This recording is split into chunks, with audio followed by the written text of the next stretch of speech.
Long-range strategic bombers have been a topic of discussion since the addition of Tu-4 in 2016. The future of heavy bombers in War Thunder with the addition of rank 6 and 7 has thrown up a lot of questions as how heavy bombers are going to fit into the game.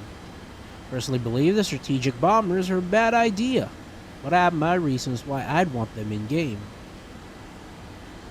When War Thunder killed the ticket bleed for bombing bases when they replaced them with bases that respawn and killed off airfield bombing, bombers have become nothing but dead weight for the team.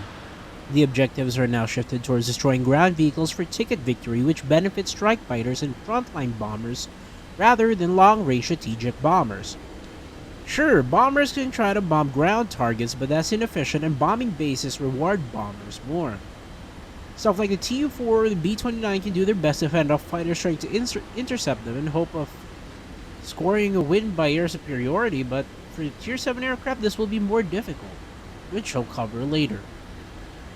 Bombers like the B-52, Tu-95, and CNH-6 have one thing in common.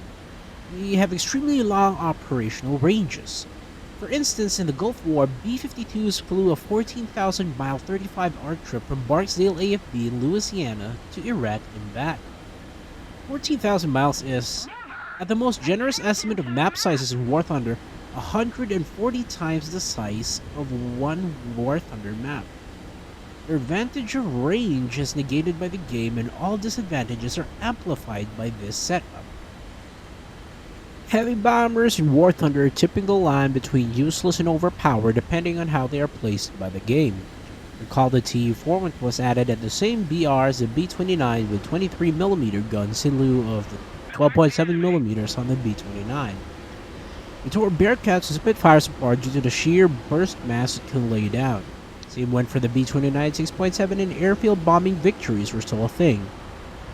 Now the Tu-4 and B-29 are, according to Gaijin, balanced with exorbitant repair costs, removal of airfield bombing, fighting jets, and early air-to-air missiles. The continuous movement of the B-29 and Tu-4 in the useless versus overpowered scale is proof that it is extremely difficult and not impossible to find a place in the game where heavy bombers are useful. Top-tier aircraft are composed of interceptors with powerful engines and thrust-to-weight ratios that allow them to hit 10,000 meters in a really short amount of time, or fighter aircraft with powerful radars to guide beyond visual range radar missiles. If, in War Thunder, a B-52 or Tu-95 decides to space climb and extend a match, they can easily be disposed of by either an interceptor climbing to 10,000 meters and shooting them down, or leave it up to a radar missile to do the work. Moving forward, the radar missiles that have been deemed inadequate for dogfights like the AIM-7D or R3R will find redemption in shooting down slow bricks like the Tu-95 or B-52. Or by some chance, the newer variants are added such as the Tu-95MS or B-52H with the APP-50 dispenser and SPS-160 jammer, or ANALE-20 countermeasure dispensers and ANALQ-172V2 ECM system, will just make them impossibly hard targets for radar missiles. By including a bombing task in the events, it encourages bomber play, which makes people going for victories and kills beyond a handicapped team. Personally, I've flown 5v5 matches in the G55S where I'm the only fighter and I'm facing against a full fighter team.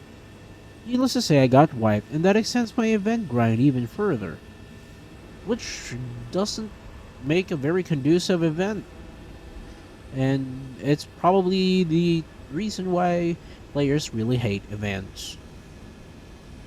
So we've outlined the reasons why heavy bombers are a bad idea to be introduced into the game. Let's outline why I'd like them in game. While the grind for new vehicles is the crux of the gameplay in War Thunder, there's so many other things that people do with War Thunder that would necessitate the use of vehicles like heavy bombers. Pandromodo, for instance, creates amazing cinematics using only the game. If Pandromodo can make amazing movies by working around the game and its limitations, imagine if he and other content creators had access to vehicles like heavy bombers and the like.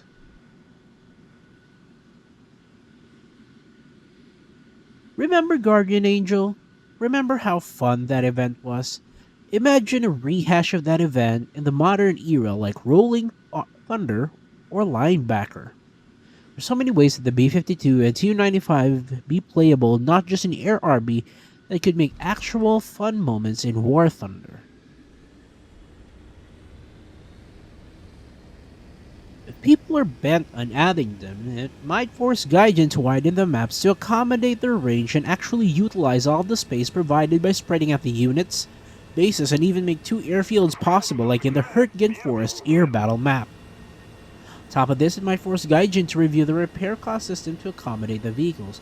To make long story short, maybe, just maybe, although this is a forlorn hope, the addition of bombers would force Gaijin to revamp the game to accommodate these vehicles. Originally, bombers were just added in War Thunder to pad out the game for their Guinness Book of World Record stint.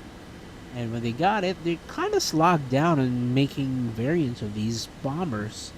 And that's what we have now. So, in conclusion, do I think bombers are still a bad idea? Well, yeah. War Thunder is a competitive game and it relies heavily on victories and combat performance to proceed with the grind and get new vehicles efficiently. Bombers neither bring wins nor do they have good combat performance, which render them useless to a team and only serve to promote bad team play. Bombers require heavy rework to accommodate, and this would not be limited to heavy bombers. Vehicles like the B-1 Lancer, Tu-160 Blackjack, Avro Vulcan, and the older vehicles like that, such as the B-58 Hustler and Tu-22, will also suffer the same issues, just as the B-57 and Vautour are experiencing such issues right now.